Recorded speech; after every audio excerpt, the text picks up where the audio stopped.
প্রকৃতির এক চিরচেনা পাখি ঘুঘু। ধূসর বাদামি রঙের এই শান্ত নিরীহ পাখিটি আমাদের গ্রামীণ জীবনেরই একটা অংশ। বাংলা সাহিত্যে, গানে, ছড়া ও কবিতায় ঘুঘু বিভিন্ন রূপে ধরা দিয়েছে। পৃথিবীর সব ঘুঘু ডাকিতেছে হিজলের বনে, পৃথিবীর সব রূপ লেগে আছে ঘাসে। এভাবেই কবি জীবনানন্দ দাশ প্রকৃতির রূপ বর্ণনা করেছেন। বাংলা লোকজ সংস্কৃতি ও দর্শনেও ঘুঘুকে শুদ্ধতার প্রতীক হিসেবে দেখা হয়।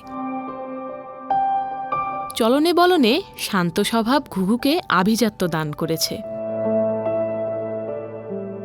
ঘুঘুর পা ছোট, ঘাড় খাটো, গলার স্বর মিষ্টি। আমাদের দেশে বেশ কিছু প্রজাতির ঘুঘু দেখা যায়, যেমন উদয়ী রাজঘুঘু, তিলা ঘুঘু, কণ্ঠী ঘুঘু, শ্যামা ঘুঘু, লাল রাজঘুঘু প্রভৃতি।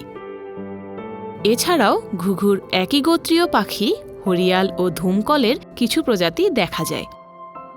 ভূচর পাখি ঘুঘু ছায়াঘেরা সকাল ও বিকেলে খাবার খুঁজে বেড়ায়। বাকি সময় বৃক্ষের ডালে বসে সময় কাটায়। ঘুঘুদের প্রিয় খাদ্য বিভিন্ন শস্যদানা। ধান, ঘাসের বীজ ও সরিষার দানার প্রতি রয়েছে বেশ আসক্তি।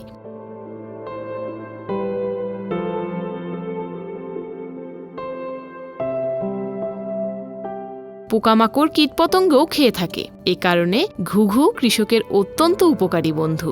এরা ফসলের মাঠে ঝরে পড়া শস্যদানা ও আগাছার বীজ খেয়ে জীবন ধারণ করে।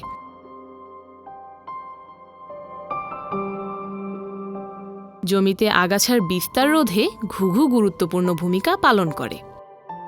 ঘুঘুর বিষ্ঠা প্রাকৃতিক সার হিসেবে মাটির উর্বরতা বৃদ্ধি করে।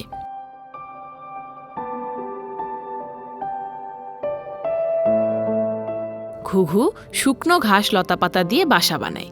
গাছের ডাল সহ পছন্দসই জায়গা পেলেই বাসা করে। সাদা রঙের দুটি ডিম পাড়ে। নারী পুরুষ পালা করে ডিমে তা দেয়।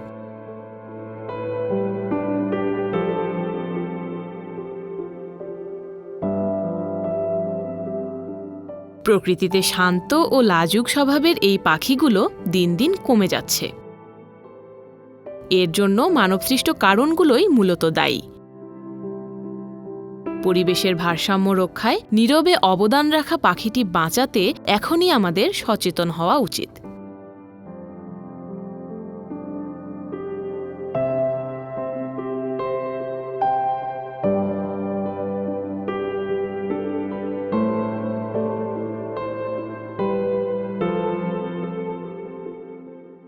প্রিয় দর্শক, আমাদের ভিডিওটি যদি আপনাদের ভালো লেগে থাকে তাহলে আমাদের চ্যানেলটি সাবস্ক্রাইব করুন এবং লাইক, কমেন্ট, শেয়ার করে প্রকৃতি কথার সাথেই থাকুন।